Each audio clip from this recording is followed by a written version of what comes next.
ঐতিহ্যমণ্ডিত জোনাই উচ্চতৰ মাধ্যমিক বিদ্যালয় কৰ্তৃপক্ষৰ বিৰুদ্ধে নামভৰ্তি আৰু পৰীক্ষাৰ মাচুলৰ নামত ছাত্ৰ ছাত্ৰীৰ পৰা ধন সংগ্ৰহ কৰাৰ গুৰুতৰ অভিযোগ উত্থাপন হৈছে। বিদ্যালয়খনত নতুনকৈ নামভৰ্তি কৰিবলৈ লোৱা উচ্চতৰ মাধ্যমিক প্ৰথম আৰু দ্বিতীয় বৰ্ষৰ প্ৰতিগৰাকী ছাত্ৰ ছাত্ৰীৰ পৰা বিদ্যালয় কৰ্তৃপক্ষৰ পৰা কোনো ধৰণৰ ৰচিদ প্ৰদান নকৰাকৈ ৭৫০ টকাকৈ সংগ্ৰহৰ অভিযোগ তুলিছে একাংশ অভিভাৱকৰ লগতে স্থানীয় ৰাইজে। উল্লেখযোগ্য যে নামভৰ্তিৰ সময়ত বিদ্যালয় কৰ্তৃপক্ষই কোনো চৰকাৰী নিৰ্দেশনা বা লিখিত জাননী ছাত্ৰ ছাত্ৰী আৰু অভিভাৱকসকলক নিদিয়াকৈ এইদৰে ধন সংগ্ৰহক লৈ তীব্ৰ প্ৰতিক্ৰিয়াৰ সৃষ্টি হৈছে। অৱশ্যে এই ধন সংগ্ৰহৰ ঘটনাক বিদ্যালয়খনৰ অধ্যক্ষগৰাকীয়ে স্বীকাৰ কৰি এয়া কোনো নামভৰ্তিৰ মাচুল নহয়, ৪ বাৰকৈ অনুষ্ঠিত হ'বলগীয়া পৰীক্ষাৰ মাচুলহে আগতীয়াকৈ সংগ্ৰহ কৰা বুলি উল্লেখ কৰে। আনহাতে এইদৰে নামভৰ্তি আৰু পৰীক্ষাৰ মাচুলৰ নামত বিদ্যালয় কৰ্তৃপক্ষই ধন সংগ্ৰহৰ বিষয়টো সংশ্লিষ্ট বিভাগে সঠিক তদন্ত কৰি বিহিত ব্যৱস্থা গ্ৰহণৰ দাবী তুলিছে একাংশ অভিভাৱকৰ লগতে স্থানীয় ৰাইজে। এডমিশন কৰিবলৈ আহিছে ল'ৰাটো 750 টকা এডমিশন ফিজ লৈছে। ক্লাছ কোনটো ক্লাছত এডমিশন কৰিছিলে? 11ত। তো 750টো কিহৰ কাৰণে লৈছে বুলি কৈছে? নাজানো। কিবা ৰিচিপ্ট দিছে নাই বিদ্যালয়খনে? ৰিচিপ্ট দিয়া নাই। এইটো কোনটো স্কুলত এডমিশন কৰিছিলে? সেকেন্ডাৰী। জনাই সেকেন্ডাৰী। তাৰমানে এডমিশন ফিজৰ পইচা লৈছে কিন্তু ৰিচিপ্ট দিয়া নাই? ৰিচিপ্ট দিয়া নাই। কিমান ল'লে বুলি ক'লে? 750।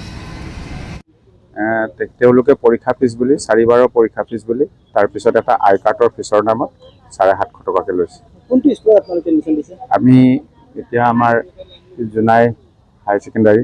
কিমান ক্লাছত দিছে আপোনালোক? লোৱা নহয়, ছোৱালী। কিমান ক্লাছত দিছে? 11ত। সায়েন্সত নে আৰ্টছত? আৰ্টছত দিছোঁ। আপোনালোকে ডিটেইল কাৰ্ড আছে নাই? আছে। ডিটেইল কাৰ্ড থকাৰ পিছতে আপোনালোকক কেনেকৈ 750 কি কাৰণে লৈছে বুলি কৈছে?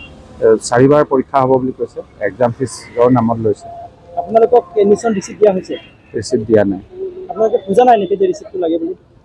আমি সিমানখিনি ভবা নাই আৰু যে যিহেতু পৰীক্ষা দিব, যেতিয়া পৰীক্ষা ফিজ এটাতো দিবই লাগিব, তেনেকৈ বুলি আমি ভাবি পেলাই কিবা কৰা নাই আৰু।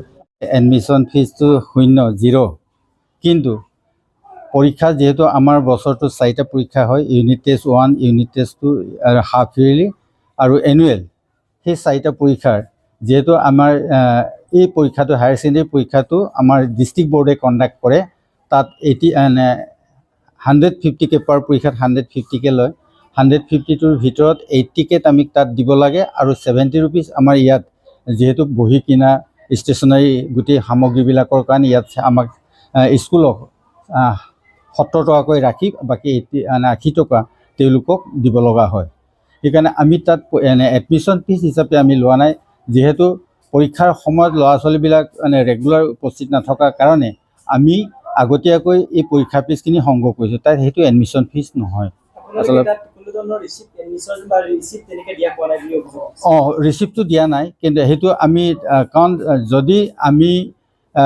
যদি তেওঁলোকক পুনৰ যদি পৰীক্ষাৰ ফিজটো যদি বিচাৰে তেতিয়াহ'লে তেওঁলোকে ক'ব পাৰে, কাৰণ আমি যিহেতু পৰীক্ষা ফিজ আজিলৈকে আমি পৰীক্ষা ফিজ যিহেতু আমি ডিষ্ট্ৰিক্ট বৰ্ডত দিয়ে, সেইকাৰণে আমি পৰীক্ষা ফিজৰ কাৰণে তেওঁলোকক ৰিচিপ্ট নিদিওঁ মানে।